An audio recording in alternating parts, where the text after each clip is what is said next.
Astaghfirullah. Masyarul muslimin yang dimuliakan Allah Subhanahu wa taala, salah satu nikmat yang Allah Subhanahu wa taala anugerahkan kepada kita adalah Allah Subhanahu wa taala mensyariatkan kepada kita banyak ibadah, bukan hanya yang wajib tapi juga yang sunnah. Tentu ada perbedaan antara salat wajib dan juga salat sunnah, tapi bukan ini yang kita akan jelaskan.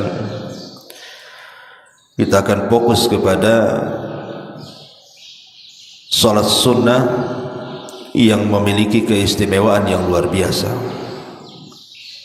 qabliyah dan juga ba'diyah, atau dikenal dengan sunanu ar-ratibati, sunnah-sunnah rawatib.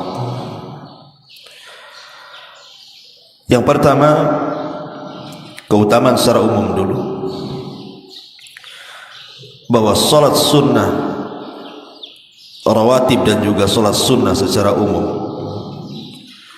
fungsinya adalah jabrus salatil faridati, dalam rangka menembel salat-salat wajib yang kita lakukan boleh jadi ada kekurangan di dalamnya.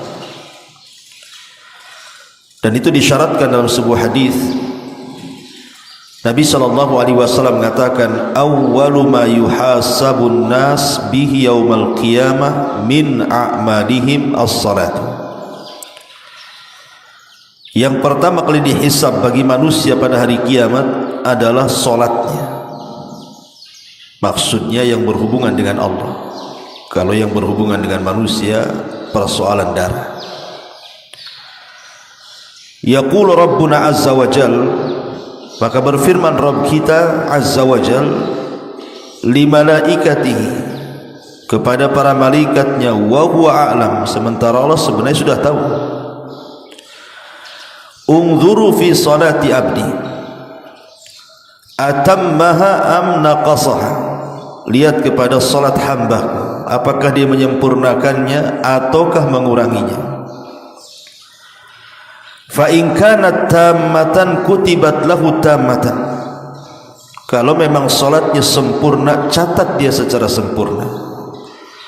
Wa in kana intaqasa minha syai'an, kalau memang dia ada kurang-kurangnya dalam salat wajib itu, entah kurang khusyuk, entah kurang tumaknina, maka Allah katakan, ungduru hal li abdi min tatawu'in, lihat kepada hambaku ada enggak salat sunnah yang ia kerjakan. Fa in kana lahu tatawwu', kalau memang dia punya salat sunnah, qala atimmu li abdi faridatahu, sempurnakan kepada hambaku pahala salat wajibnya. Thumma tu'khadul a'mal ala dzak, kemudian ambillah pahala dari amal-amal tersebut dan jadikan sebagai penembelnya. Dari sini kita tahu bahwa di antara fungsi salat sunnah, terutama rawatib, itu bisa menembel kewajiban salat-salat yang wajib yang kita kurang melakukannya. Yang namanya salat itu mesti ada kurangnya, tidak mungkin tidak ada kurangnya. Kadang kita menghayal, kadang kita mungkin lagi lelah, letih, sehingga mungkin gerakan-gerakannya kurang tumaknina dan begitu seterusnya. Karena ada waktu-waktu manusia semangat, solatnya mantap, tapi ada juga waktu-waktu malas sehingga solatnya terkesan asal-asalan. Maka solat sunnah itu sebagai penembel kekurangan solat wajib. Ini satu. Yang kedua, salat sunnah itu juga fungsinya adalah raf'u darajatin fil jannah, bisa mengangkat derajat kita di surga.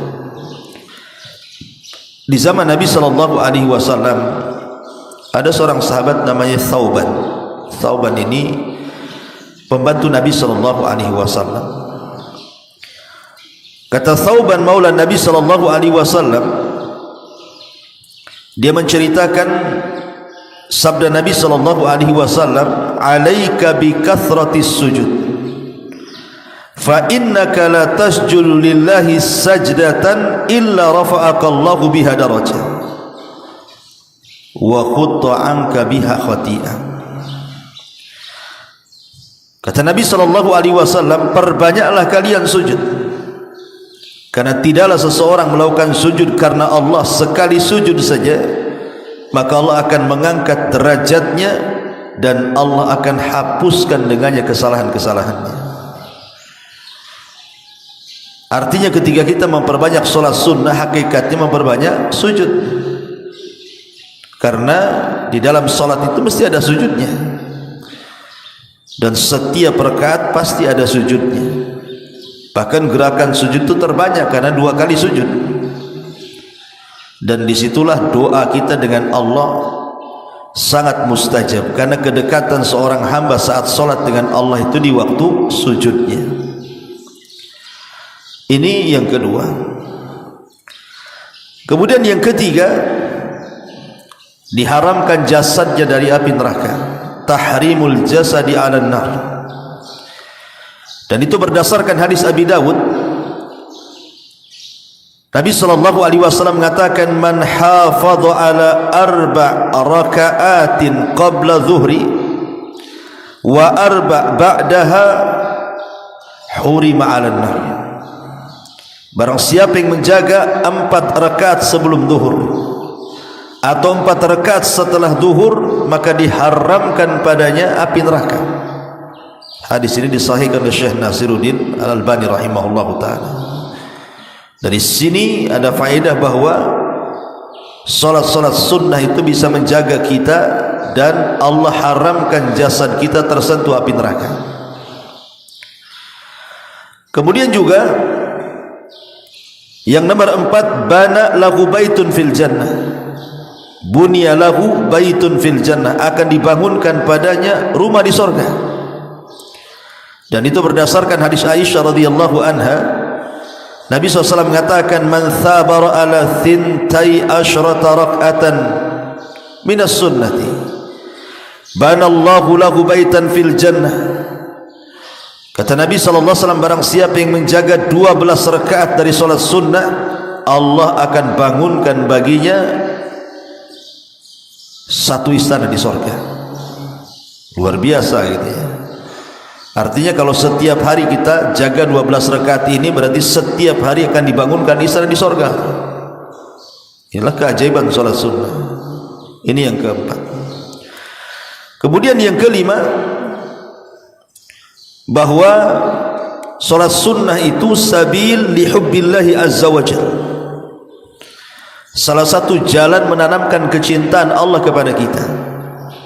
Kalau kita mencintai Allah, belum tentu Allah cinta dengan kita. Tapi kalau Allah yang mencintai kita, sudah barang tentu. Dalam sebuah hadis dari Abi Hurairah radhiyallahu anhu, Nabi SAW bersabda, Allah berfirman, man 'ada li waliyan faqad adzantuhu bil harbi. Siapa yang memusuhi wali-waliku, kata Rasul, kata Allah, barang siapa yang memusuhi wali-waliku, kata Allah, maka dia telah mengiklankan perang denganku. Wa ma taqarraba ilayya 'abdi bi syai'in ahab ilayya mimma aftaradtuhu alaihi. Tidak ada hal yang bisa mendekatkan kepadaku yang lebih aku sukai dibandingkan seorang hamba melaksanakan kewajibannya. Wa ma yazalu 'abdi, di sini syahidnya, wa ma yazalu 'abdi yataqarrabu ilayya bin nawafil hatta uhibbahu. Ketika seorang hamba memperbanyak solat-solat sunnah di luar solat wajib, maka Allah akan semakin cinta dengan hamba itu. Fa idza ahbabtuhu, kalau aku sudah cinta dengan hamba itu, kata Allah, kuntu sam'ahu alladhi yasma'u bi, wa basarahu alladhi yubsiru bi, wa yadahu allati yabtishu biha, wa rijlahu allati yamshi biha, wala in sa'alani la u'tiyanna, wala in ista'adhani la u'idhanna. Kata Nabi SAW, maka Allah akan menjadi pendengaran yang ia mendengar dengannya, Allah akan menjadi penglihatannya yang ia melihat dengannya, Allah akan jadi tangannya yang ia bergerak dengannya, dan Allah akan menjadi kaki yang ia melangkah dengannya. Dan apabila hambaku bertanya, pasti ku kasih, dan apabila hambaku meminta perlindungan kepadaku, pasti kulindungi. Lihat bagaimana yang kelima ini, bahwa perbanyak solat sunnah terutama rawatib bisa menjadikan kecintaan Allah tertanam kepada kita. Dan apabila Allah cinta dengan kita, dahsyat ikhwan. Karena dalam sebuah hadis Allah Subhanahu wa taala kalau cinta dengan seorang hamba, yang pertama kali diberitahu siapa? Jibril. Nadahu Jibril. Kemudian Allah mengatakan, ya Jibril, inni uhibbu fulanan fa ahibba. Jibril, aku suka dengan si fulan, kau harus cinta juga. Maka Jibril mengatakan kepada seluruh malaikat di langit dan di bumi, ya malaikat Allah, innallaha ahabba fulanan fa ahibbuhu. Wahai malaikat-malaikat Allah, dimanapun kau berada, Allah suka dengan si fulan, kalian harus suka juga. Bayangkan Allah memaksa Jibril untuk suka kepada orang yang ia cintai. Jibril memaksa seluruh malaikat untuk ikut cinta lagi. Berarti kalau orang sudah dicintai Allah itu, malaikat dimanapun mereka berada dipastikan cinta dengan orang yang dicintai Allah. Dan kalau itu yang terjadi, Allah tanamkan kecintaan kepada seluruh makhluk bumi kepada orang ini. Ini yang kelima. Yang keenam, khairun minat dunya wa ma fiha. Bahwa salat sunnah itu lebih baik dibandingkan dunia dan isinya. Ketika Nabi SAW bicara soal salat 2 rakaat fajar, apa kata Rasul? Rakaatul fajri khairun minat dunya wa ma fiha. 2 rakaat fajar itu lebih baik daripada dunia dan isinya. Antum punya 1 hektar di Beliung saja dah senang, ya. Apalagi 1 dunia pula milik kita, sertifikatnya atas nama kita. Siapa yang tidak senang? Tapi 2 rakaat fajar lebih baik dibandingkan itu semua. Dan yang terakhir, bahwa salat sunnah adalah bentuk munajatullahi azza wa jalla. Kita sedang bermunajat, berdialog, berhadapan dengan Allah Subhanahu wa taala. Ada seorang anak kecil di zaman Rasul, namanya Rabi'ah ibn Ka'ab al-Asrami. Anak kecil belum balik. Rabi'ah ibn Ka'ab al-Aslami ini suka menolong Rasul tengah malam. Jadi jarang tidur, dia tidur sebentar. Karena khawatir Rasul bangun tengah malam butuh air wudu, menyiapkan siwak, menyiapkan sendal gitu ya. Jadi anak ini tidurnya itu dekat-dekat dengan Nabi aja. Jadi satu hari Rasulullah SAW melihat anak ini baik karena selalu membantu Rasul terutama di malam hari. Maka Rasul ingin membalas jasa Rabi'ah ibn Ka'ab al-Aslami ini. Kata Rasulullah, wahai Rabi'ah, mintalah sesuatu, salni, mintalah kepadaku sesuatu, u'tiku, akan kasih. Tetapi Rabi'ah diam sampai dia mengatakan, as'aluka murafaqataka fil jannah. Aku hanya meminta kepadamu ya Rabb, jadikan aku temanmu di surga. Anak kecil ngomong gitu, kawan. Kalau anak kecil zaman sekarang kau minta apa? Samsung, gitu ya, iPhone, iPad. Tapi anak kecil di zaman itu minta surga pula. Tidak cukup minta surga, minta jadi teman Nabi pula di surga. Tapi Rasul tidak menolak. Tapi Rasul mensyaratkan, kalau begitu ya Rabi'ah, a'inni ala nafsika bi kathratis sujud. Kalau begitu, tolong bantu aku untuk supaya engkau mendapatkannya, perbanyak sujud, perbanyak salat sunnah. Lihat bagaimana Nabi SAW menganjurkan kepada Rabi'ah ibn Ka'ab al-Aslami suruh banyak-banyak salat. Karena salat adalah munajat. Permintaan apapun kita dengan Allah, kalau kita panjatkan saat salat itu mustajab, terutama saat sujud. Tapi sekali lagi jangan dihususkan sujud. Kadang ada orang yang melambatkan sujud terakhir, sementara sujud awal-awal main cepat saja. Alasannya apa? Karena sujud terakhir itu untuk doa, tidak ada contohnya. Kalau mau lama semuanya lamakan. Mulai rakaat pertama ada sujudnya, lamakan di situ juga. Rakaat kedua juga sama. Tidak boleh mengkhususkan doa sujud itu di akhir sujud. Ya, jadi semua sujud kalau bisa kita doa di situ. Enggak masalah diulang-ulang. Rasul itu kalau minta sesuatu kepada Allah 3 kali dia mintanya, paling sedikit gitu ya. Inilah diantara secara umum keutamaan salat sunnah, wabil khusus salat rawatib. Baik, kita akan khususkan pembahasan kepada salat-salat sunnah rawatib. Ma'asyiral muslimin yang dimuliakan Allah Subhanahu wa taala. Dari Abdullah ibn Syaqiq radhiyallahu anhu, dia mengatakan, Sa'altu Aisyah an salati Rasulillah sallallahu alaihi wasallam min at-tatawwu. Kata Abdullah ibn Syaqiq, aku bertanya kepada Aisyah tentang salatnya Rasul, dari salat sunnah yang dilakukan Rasul. Maka Aisyah radhiyallahu anha mengatakan, kana yusalli qabla dhuhri arba'an fi baiti. Dia kadang salat sebelum zuhur 4 rakaat di rumahku. Thumma yakhruju fayusalli bin nas, kemudian keluar, kemudian salat dengan manusia. Thumma yarji ila baiti, kemudian pulang lagi ke rumahku. Fayusalli rak'ataini, dia pun salat 2 rakaat. Wa kana yusalli bin nas al-maghrib, kemudian dia salat bersama manusia salat maghrib. Thumma yarji, kemudian dia balik ila baiti, ke rumahku. Fa yusalli rak'ataini, kemudian salat 2 rakaat. Wa kana yusalli bihimul isya, kemudian dia salat isya bersama manusia. Thumma yadkhul, kemudian masuk baiti, ke rumahku.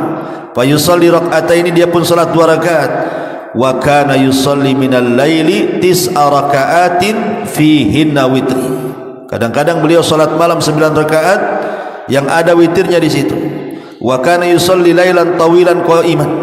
Beliau salat malam berdiri dengan sangat lama. Kemudian fa idza qara'a wa huwa qa'im raka'a wa sajada wa huwa qa'im. Apabila dia membaca, dia berdiri, kemudian ruku, kemudian sujud, kemudian dia berdiri, sampai seterusnya, sampai kepada thumma yakhruju fa yusalli bin nas salatal fajri. Wa kana idza tala al-fajru shalla rak'ataini. Kalau terbit fajar, dia salat 2 rakaat. Kemudian keluar, salat bersama manusia, salat fajar.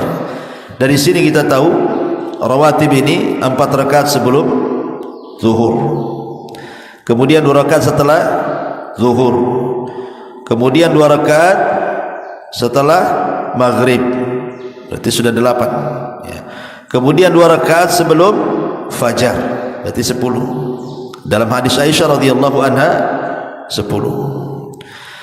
Kemudian juga dari Nafi, dari Abdullah ibn Umar radhiyallahu anhu, anna Rasulullah sallallahu alaihi wasallam kana yusalli qabla dhuhri rak'atain. Kata Abdullah ibn Umar, Rasul itu salat 2 rakaat sebelum zuhur. Kemudian wa ba'daha rak'ataini, kemudian setelah zuhur 2 rakaat.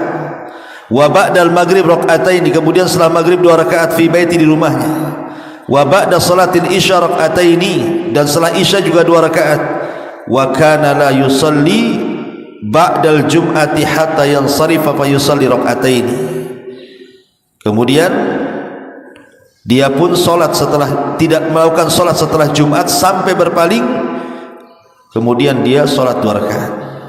Afwan, hadis Aisyah 12 ya, bukan 10. Saya ulangi, hadis Aisyah pertama 4 rakaat sebelum zuhur, 2 rakaat setelah zuhur, 2 rakaat setelah maghrib, 2 rakaat setelah isya, 2 rakaat setelah sebelum subuh. Itu 12 rakaat dalam hadis Aisyah ya. Dalam hadis Ibnu Umar ini dijelaskan 2 rakaat sebelum zuhur 2, 2 rakaat setelah zuhur 4, 2 rakaat setelah isya 6. Kemudian beliau di salat Jumat tidak salat di masjid, tetapi pulang kemudian salat di rumah 2 rakaat.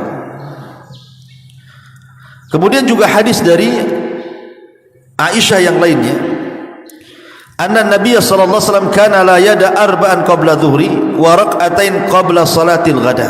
Beliau tidak pernah meninggalkan 4 rakaat sebelum zuhur dan 2 rakaat sebelum subuh, arti alias 2 rakaat fajar. Ma'asyiral muslimin yang dimuliakan Allah Subhanahu wa taala. Maka dari sini ada perselisihan para ulama tentang salat sunnah rawatib itu 10 rakaat atau 12 rakaat. Di mana letak perselisihannya? Di salat sunnah sebelum zuhur. Ada 2 rakaat, ada 4 rakaat, gitu maksudnya ya. Yang mengatakan sebelum zuhur 4 rakaat berarti jumlah rawatib 12 rakaat. Bagi yang berpendapat sebelum zuhur 2 rakaat berarti salat rawatib itu 10 rakaat, gitu maksudnya. Ma'asyiral muslimin yang dimuliakan Allah Subhanahu wa taala. Tapi kalau kita lihat di sini, Nabi sallallahu alaihi wasallam kebanyakan melaksanakan salat sunnah itu bukan di masjid, tetapi di rumahnya. Kenapa? Alasannya satu, hadis dari Zaid ibn Thabit, dia mengatakan Rasulullah SAW bersabda, "Sallu ayyuhan nas fi buyutikum fa inna afdala salatil mar'i fi baitihi illa salatal maktubah." Kata Rasul, salatlah kalian wahai manusia di rumah-rumah kalian, maksudnya salat sunnah, karena seutama-utama salatnya seseorang di rumahnya kecuali salat wajib di masjid. Dari sini menunjukkan bahwa hadis Zaid bin Thabit menunjukkan Rasul suka salat sunnah di rumah. Kemudian hadis Aisyah yang tadi kita baca juga, Rasul kalau salat wajib berjamaah, kalau salat sunnah pulang. Menunjukkan bahwa rumah itu lebih afdal dilakukan salat sunnah dibandingkan di masjid. Alasan yang kedua, likaunihi akhfa wa ab'ad minar riya wa aswan minal muhbitah, karena di rumah itu lebih ikhlas, lebih tersembunyi, lebih jauh daripada riya, sehingga menjauhkan seseorang dari hal-hal yang bisa membatalkan amalan. Kemudian yang ketiga, liyatabarrak al-baitu bidzalik, supaya rumahnya diberkahi, wa tanzilu fihi rahmatu wal malaikatu, supaya rahmat turun dan para malaikat juga turun, wa yanfiru minhu syaitan, dan supaya wa yanfiru minhu asyaitan, supaya setan lari dari rumah kita. Jadi sini liyatabarrak al-bait bidzalik, supaya rumah menjadi berkah, wa yanzila fihi rahmat wal malaika, supaya rahmat dan malaikat turun, wa yanfira minhu syaitan, supaya setan lari. Itulah fungsinya kenapa salat sunnah itu di rumah. Karena Rasul mengatakan, la taj'alu buyutakum al-maqabir, janganlah kalian jadikan kubur kalian seperti kuburan, rumah kalian seperti kuburan, karena kuburan sepi. Maka jangan kalian jadikan rumah kalian seperti sepinya kuburan. Lakukan ibadah-ibadah tadi. Dari sini menunjukkan inilah kemudian keutamaan salat sunnah di rumah. Tetapi bukan berarti kalau salat sunnah di masjid tidak boleh, tidak ada masalah. Karena terkadang orang itu kalau pulang ke rumah malas. Kalau itu yang menjadi pendorongnya, ya sebaiknya salat sunnah di masjid lah.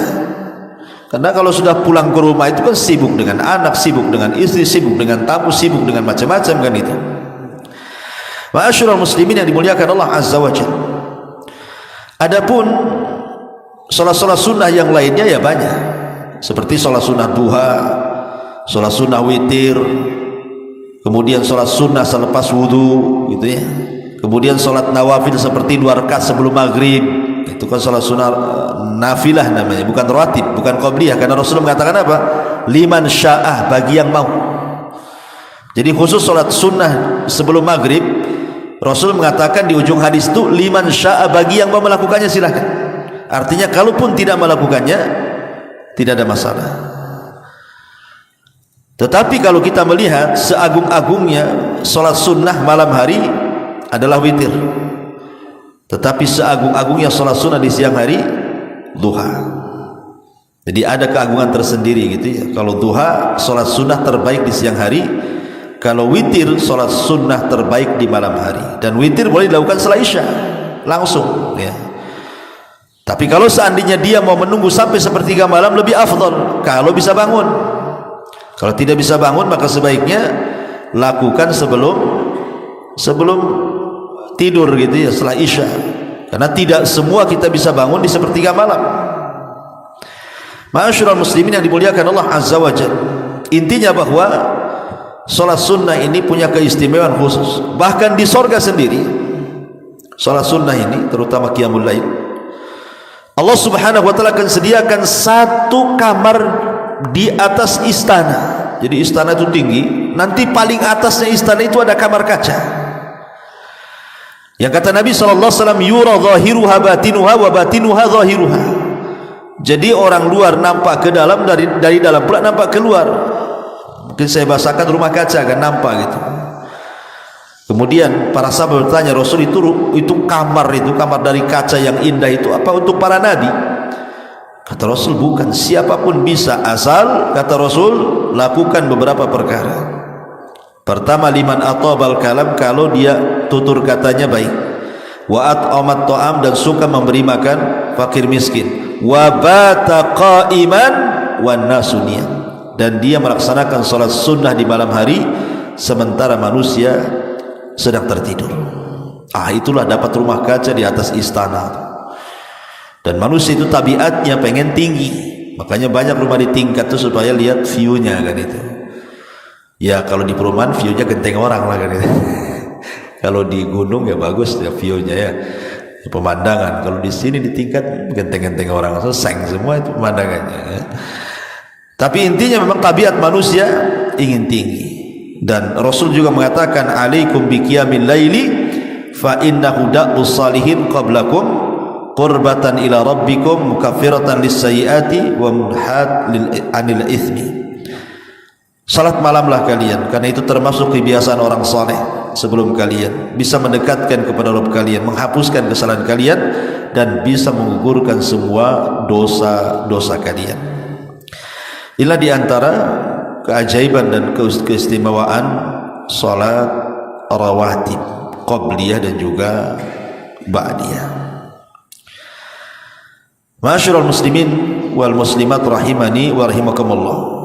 Ada sebuah hadis dari Ummu Habibah, istri Nabi SAW. Dia mendengar Rasul bersabda, ma min abdin muslim yusalli lillahi kulla yawmin thintai asyrata rak'atan tatawuan ghaira faridah. Tidaklah seorang hamba muslim salat karena Allah dalam satu hari itu 12 rakaat, salat sunnah bukan wajib, illa banallahu lahu baitan fil jannah, kecuali Allah akan bangunkan rumah di sorga. Au illa bunya lahu baitun fil jannah, atau akan dibangunkan baginya istana di sorga. Qala Habibah, apa kata Habibah? Maka setelah itu aku tidak pernah meninggalkan solat 12 rakaat ini. Setelah mendengar hadis ini dari Nabi, dia tidak pernah meninggalkannya. Kenapa? Karena ingin mendapatkan rumah di surga. Kemudian juga dalam riwayat yang lain dari Aisyah radhiyallahu anha, dalam riwayat Ummu Habibah yang lainnya, man shalla fi yawmin wa lailatin thintai asyrata rak'atan bunya lahu baitun fil jannah. Barang siapa yang salat dalam satu hari satu malam itu 12 rakaat, maka akan dibangunkan istana di surga. Kemudian beliau rinci, arba'an qabla zuhri, 4 rakaat sebelum zuhur, wa rak'atain ba'daha, 2 rakaat setelah zuhur, wa rak'ataini ba'dal maghrib, kemudian 2 rakaat setelah maghrib, wa rak'ataini ba'dal isya, kemudian 2 rakaat setelah isya, wa rak'ataini qabla salatil fajri, dan 2 rakaat sebelum salat fajar. Ini yang berpendapat salat rawatib 12 rakaat gitu ya. Tapi kalau yang mengatakan 10 rakaat berarti menjadikan sebelum zuhur 2 rakaat gitu saja ya. Tetapi ikhwatu fillah muliakan Allah azza wa jalla, sebagai catatan saja bahwa Rasul melaksanakan rawatib itu ketika mukim saja. Kalau safar Rasul tidak pernah melakukannya. Ingat, salat rawatib itu dilakukan saat mukim. Antum di sini, kalau antum safar ke kampung kemana, Rasul tidak pernah melakukan salat rawatib ketika kondisi safar, kecuali 2 rakaat sebelum fajar. Itu yang didawamkan Rasul, baik ketika mukim ataupun ketika safar. Kenapa? Karena li'idhami ajr, karena besarnya pahala 2 rakaat fajar itu. Makanya Rasul tidak pernah meninggalkan. Tapi rawatib yang lain Rasul tidak pernah melakukan ketika safar.